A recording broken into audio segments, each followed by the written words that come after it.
So remember our old boring paintball where everything moves so slowly? Well, that was so that collisions could get detected easily. But in real games, we want to make it so it's a little bit harder to hit things so that we have them speed up a bit. Well, if when you try to fire, darn it, why isn't it working? So if your game has breeds moving so fast that your typical detection blocks, those gray ones that say on collision with, don't work, I've got some code for you. So in this case, let's go down to our turtle. And instead of having on collision with paintball, let's try this.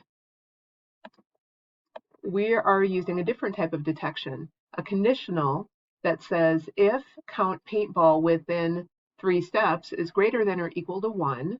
So in other words, if a paintball gets within 3 steps of a turtle, because we're under the turtle breed, then we have this stuff happen. So I'm going to make this one go away.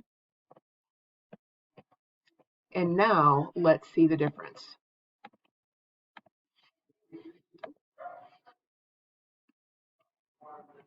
And you might have to play with the number a little bit, but it should work a little bit more efficiently for you. Okay? The idea is that you have a conditional that is counting something within a distance. So give that a shot and let's see how that works.